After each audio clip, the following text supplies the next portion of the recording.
सभी श्रोताओं को मेरा नमस्कार। मेरा नाम सुलक्ष है और आज की कहानी का शीर्षक है आखिरी गिरह। इंस्पेक्टर साहब, मेरी वाइफ घर से लापता है। हड़बड़ाता हुआ शेखर पूना कोतवाली पुलिस स्टेशन में घुसा। जब किसी ने उसकी चीख पुकार पर ध्यान नहीं दिया तो वो सामने की मेज पर बैठे एक इंस्पेक्टर जो कि उसकी तरफ देख रहा था, उसकी मेज पे जाकर खड़ा हो गया और फिर से अपनी फरियाद सुना दी। इंस्पेक्टर साहब, मेरी पत्नी कल सुबह से घर से लापता है। ठीक है, आराम से बताओ कि क्या हुआ। बोलते हुए इंस्पेक्टर पाटिल ने शेखर को बैठने के लिए कहा। कहानी को पूरा जानने के लिए हम कुछ साल पहले चलते हैं। ये कहानी शुरू होती है पूना शहर से, वो शहर जिसमें रोज भाग दौड़ भरी जिंदगी को स्वीकार करते हुए लोग कई शहरों से अपने सपने पूरा करने आते हैं। ऐसे ही सपने लेकर शेखर भी अपने गांव पीलीभीत से पूना आया था। शेखर ने इंजीनियरिंग को अपना प्रोफेशन चुना था और वो एक बेहतरीन कंप्यूटर इंजीनियर था। उसका हुनर उसे सबसे तेज और सबसे महत्वपूर्ण एम्प्लॉय का पुरस्कार भी दिला चुका था।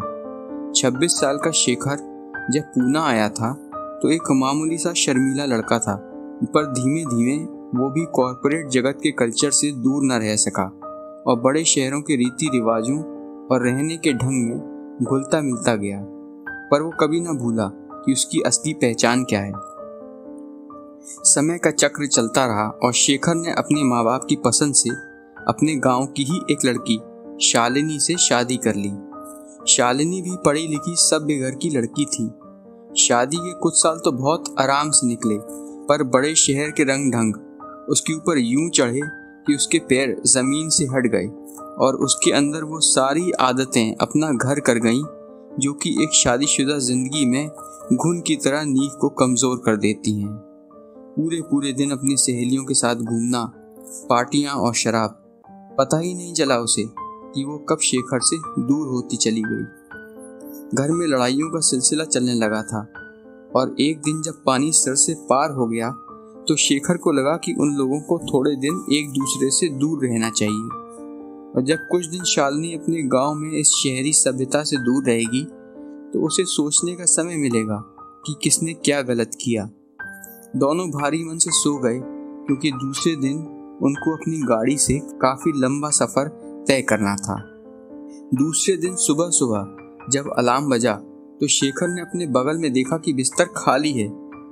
शालिनी, उसने आवाज दी, कहाँ हो? चलो, देर हो जाएगी। पर कोई जवाब ही नहीं आया।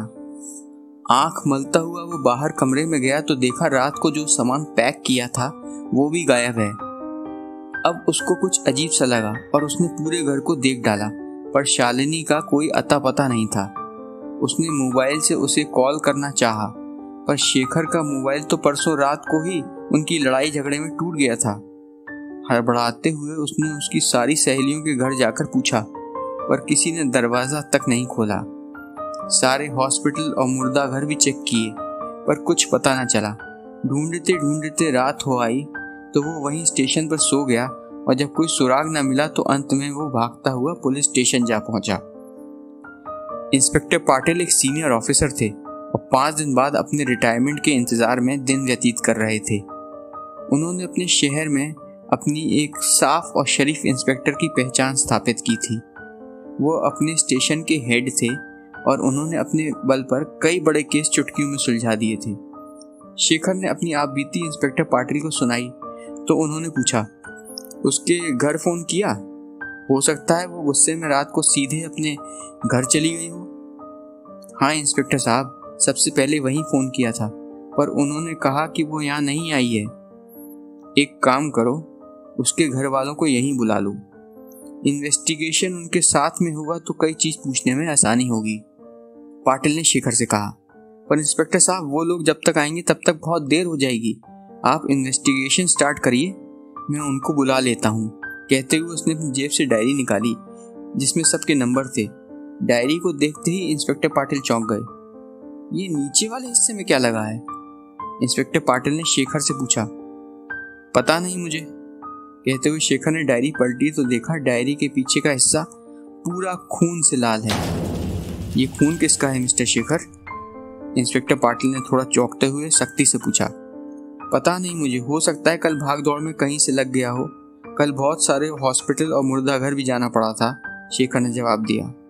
ठीक है, आप ये डायरी यहीं छोड़ जाइए, हम इसका टेस्ट करेंगे, पाटिल ने बोला। तो फिर अब मैं क्या करूं, कहाँ ढूंढूं अपनी पत्नी को?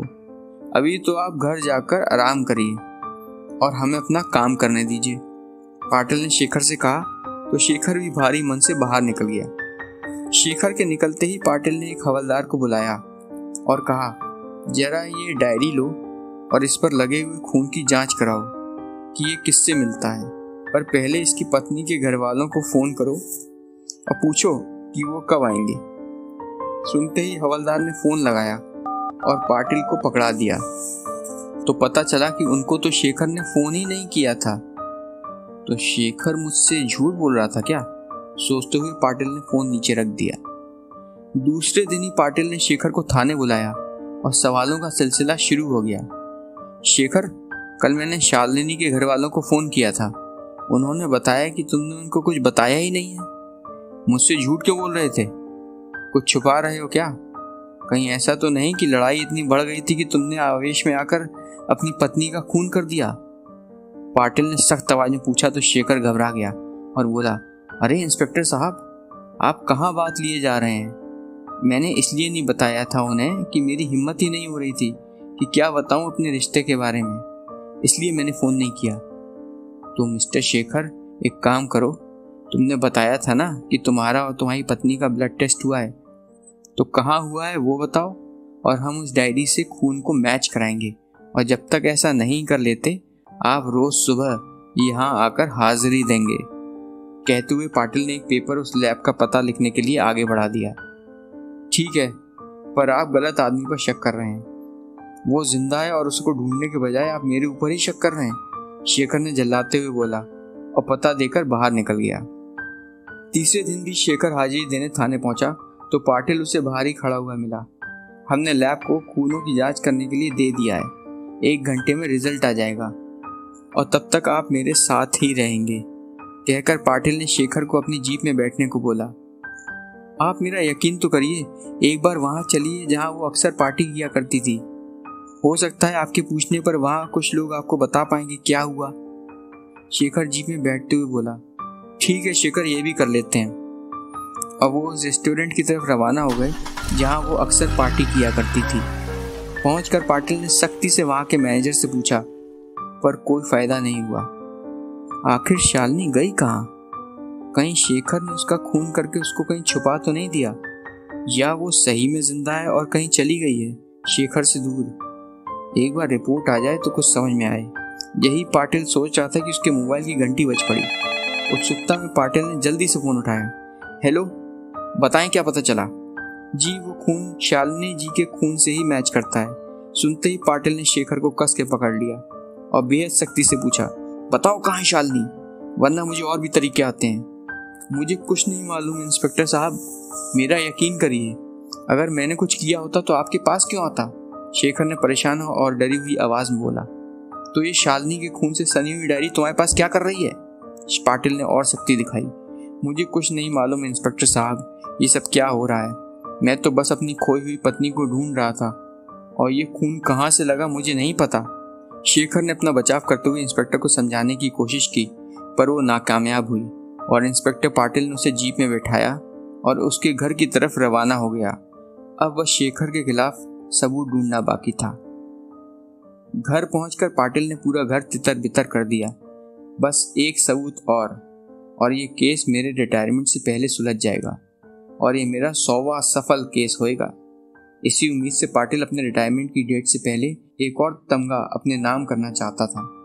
उसने सारा सामान देखा तो उसे गाड़ी के कागजात मिली। आपके पास गाड़ी भी है? एक उम्मीद और खुशी कि अब वो थोड़ा और सबूत के पास आता जा रहा है, पाटिल ने शेखर, जो कि बहुत ही परेशान और डरा हुआ लग रहा था, पूछा। जी हाँ, पर वो भी गायब है, शायद शालिनी ही ले गई होगी। मिस्टर शेखर, आप बहुत सी बातें छुपा रहे हैं। अब गाड़ी भी आ गई? मुझे लगता है कि गाड़ी जहाँ होगी वहीं शालिनी भी हमें मिलेगी। चलो मेरे साथ चुपचाप। कहते हुए इंस्पेक्टर पाटिल ने ट्रैफिक पुलिस को फ़ोन लगाया और पूछा कि इस तारीख को सड़क के कैमरों में क्या कोई लाल कलर की गाड़ी कहीं आते जाते हुए दिखाई दी है। तो जवाब सुनकर उसकी आंखें और बड़ी हो गईं। अब पकड़ा सोचते हुए उसने शेखर को बोला, मिस्टर शेखर, आपकी गाड़ी एक दिन पहले जिस दिन आप मेरे पास आए थे वो लोनावला की तरफ जाती हुई दिखी है और उसे चलाने वाला और कोई नहीं, आप खुद हैं और आपके साथ शालिनी भी थी। कहकर इंस्पेक्टर ने उसे जीप में बैठने के लिए बोला और कंट्रोल रूम फोन करके सर्च पार्टी को लोनावला के लिए बुलाया और खुद भी शेखर को पकड़कर ले गया। अब तुम बच नहीं सकते शेखर, तुमने बहुत झूठ बोला, पर मैंने भी कई क्रिमिनल्स को सही किया है। पहले सब यही बोलते हैं कि हमने कुछ नहीं किया, पर असल में तुम मेरे पास इसलिए आए थे कि तुम्हारे ऊपर किसी को शक ना हो, पर हर मुजरिम कोई ना कोई गलती कर देता है। कहते हुए वो जंगलों को छानता हुआ आगे बढ़ रहा था कि दूर एक लाल गाड़ी नीचे गिरी हुई खाई में दिखी। अब बोलो क्या बोलते हो मिस्टर शेखर? पर मैंने कुछ नहीं किया। शेखर बार बार वही रट लगाए हुआ था। अब सबूत बिल्कुल सामने था। एक लड़की का हाथ गाड़ी से बाहर निकला हुआ था और जब दरवाजा खोला गया तो वो शालिनी ही निकली, पूरी तरीके से खून से लथपथ। शायद शेखर ने उसे मारकर ऊपर से गाड़ी को धक्का दे दिया होगा। यही सोचकर इंस्पेक्टर पाटिल आगे की तरफ बढ़े तो उन्हें एक और लाश मिली जो कि झाड़ियों में अटकी हुई थी। उन्होंने उसे बाहर निकाला तो वो शेखर की लाश थी। अब चौंकने की बारी इंस्पेक्टर पाटिल की थी। शेखर की लाश देखकर उनका हलक सूख गया और वो वहीं जमीन पर बैठ गए। उनको ना कुछ सूझ रहा था और ना ही उनसे कुछ बोला जा रहा था। हम लोगों को ढूंढने के लिए शुक्रिया इंस्पेक्टर पाटिल। शेखर की आत्मा अब पाटिल से बोल रही थी।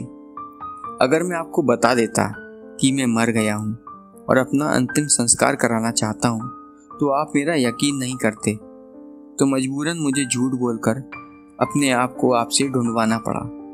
असल में हुआ यूं कि मैं और शालिनी उसी दिन शाम को अपनी लड़ाई झगड़ों से तंग आ गए थे और फिर हमने सोचा कि सब भूलकर फिर से शुरुआत करते हैं और एक दूसरे के प्रति जो हमारा प्यार है उसको और मजबूत करने के लिए हम लोनावला घूमने निकल गए।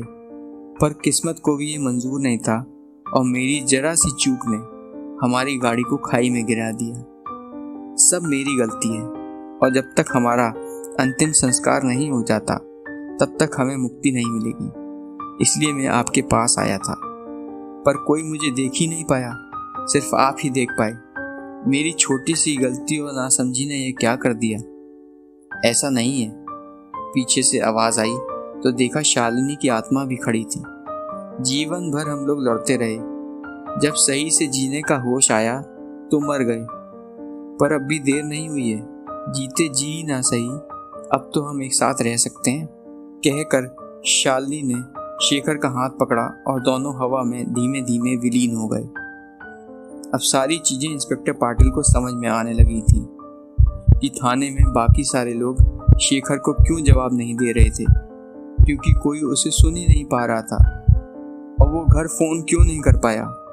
ऐसे बहुत से सवाल थे जो इस केस के सुलझने से इंस्पेक्टर पाटिल के सामने खड़े हो गए थे और अब उनके केस की ये आखिरी गिरह सुलझकर उनके पूरे जीवन को एक गुत्थी बना गई थी।